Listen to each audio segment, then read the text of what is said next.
Hello. Continuing from my previous video, I kind of wanted to discuss a concept that I didn't touch on previously, and it's super important, really important, and that's dividend growth rate. And dividend growth rate basically is about how much a company raises dividends per year. So companies tend to raise their dividends after every year in order to to attract more investors and make the purchase of their stock a better idea, a more lucrative deal for investors. So basically there is two types of dividend companies, or companies that pay dividends, I should say. There are those that have a high starting yield and basically a low dividend growth rate, or average maybe.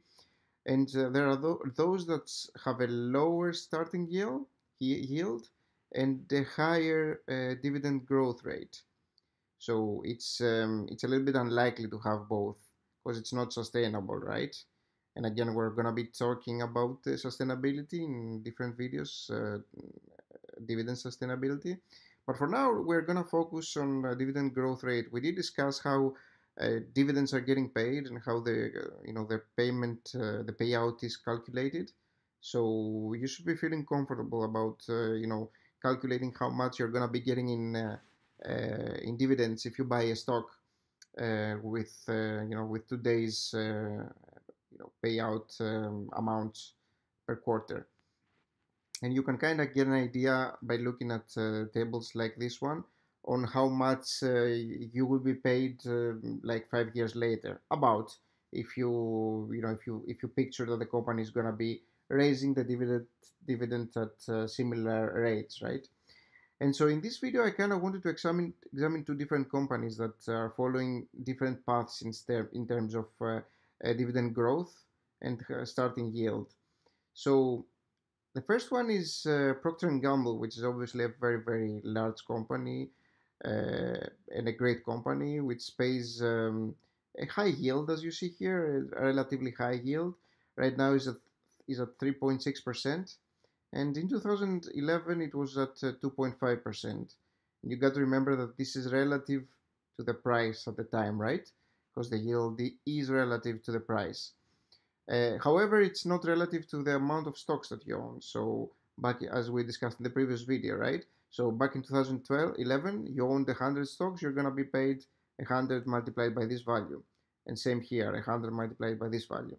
So you can see the amount of change in terms of percentage. So this is the difference between this and this, basically 4% more. Yeah, there have been cases where they were actually growing dividends in less than a year. Obviously, this can happen as well. So here, for example, is between like 3 quarters, for instance. But you see here that in 2012, let's say, it was like 0.525 per quarter, and 2018 right now is 0.7172 per quarter. And so this is Procter Gamble. So let's keep this one. And let's also examine another one, another case study, American Express, which has a low yield. So back in 2012, it was actually 0.7%. It's basically really low.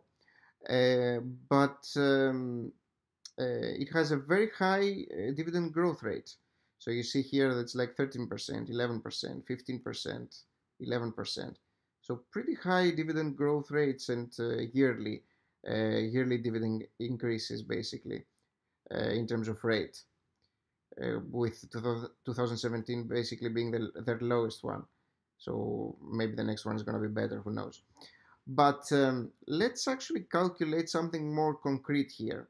Let's just picture an example where you bought 100 stocks not worth, sorry, that's not correct. 100 stocks of Procter & Gamble in 2012 and 100 stocks of American Express in 2012. And remember, we're not talking about absolute value here. We're only talking about how much you would be getting paid if you actually owned 100 stocks, regardless of the value. So don't correlate values initial values in terms of stocks here. That's not the point. We're discussing a different case here, and we're going to be talking about the dividend growth rate instead. So in this case, 100 stocks of Procter Gamble in 2012 would pay us, if we go back to Procter Gamble actually. So 2012 we're examining. So here, 4 quarters, and I have made the calculations for you. So it's only one quarter where it was 525, and the increase generally happens in this quarter. So the increase happened here 7%. So now you're spending a little bit more here, as you see, 562. So in the end, in 2012, the full 2012 will get $221. Now the same 100 stocks, we haven't bought any new stocks basically. We still have our original 100 stocks in 2017. So 5 years later, the same amount of stocks would actually pay us, and I have made the calculations for 2017, would actually pay us $273.83. And that's an increase of about 19%. So if you calculate the difference between 273 and 221, that is an increase of about 19%. And I have made all the calculations for you before actually recording the video to make it easier to follow. So the next case is American Express here, which again has a low starting yield. But let's say that we owned 100 stocks of American Express in 2012 now. So that would give us, you see, it's 20 cents per stock a quarter. So I have made the calculations for 2012, and this would give us $78 in 2012. But in 2017, with the same calculations, would actually give us $137. And the 137 to 78 is actually an increase of 43%. So you see that there is a massive difference in dividend growth rate here, the ratio. While Procter & Gamble has a higher starting yield, it actually grows their dividends at a slower pace. And so you see that we're getting an increase of 19% here in 5 years, and we're getting an increase of 43% here in 5 years. The same amount of time and a higher increase. And that's important as well. It's not only about the starting yield, because every year that passes, that yield actually gets higher in proportion to the amount of stocks that you own, just because the amount that's payable to you gets increased. So this is a 10% increase in the amount that's going to be paid back to you, right? So it's an increase on your effective dividend yield. And so you always need to be wary of not only the initial yield, which is a little bit of a trap sometimes. You do not only care about the initial yield, you care about how this yield will grow over the years. So what it will be in proportion to your portfolio in like next year. So the growth of that is really, really important for you as well, and especially if you are looking to amass stocks that pay you dividends in order to be able to live a lifestyle where you actually have your stocks paying for you. So that's the idea basically for most dividend investors. That's what they are aiming for, at least I believe that most of them. Because again, dividend stocks are not so much about appreciation, but mostly about passive income.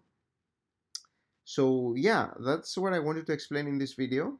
The importance of dividend growth rate, never underestimate it. And don't think that because you're getting $220 here and 78 here, that Procter & Gamble is actually a better buy. It may be, but remember that we're not talking about absolute values here. This is just 100 stocks. So 100 stocks of Procter & Gamble could have been $100, and for American Express it could have been $70, for example. So this is not the point in this video. It's only about how quickly the payout that you're getting back from a stock is getting increased, right? And yes, the starting yield matters a lot as well, but in some situations, by having a high, a very high growth rate, you may actually surpass even your starting yield in some other companies that have very low uh, growth rates. So always make sure that you have a portfolio that includes both, and be taking a look at the at growth rate as well, apart from um, just instead of just taking a look at the starting yield, which is also very important. Don't get me wrong. Yep, that's it for this video. The next this in this one I actually wanted to talk a little bit about the growth rate. Hopefully that made sense. And I will be seeing you soon with more about dividend investing, my one of my favorite topics. And as always, let me know if you like the video, and please leave a like, that will help. And I'll see you soon, and leave me your any questions that you may have as well. I'll see you soon in the next one, guys and girls. So bye bye.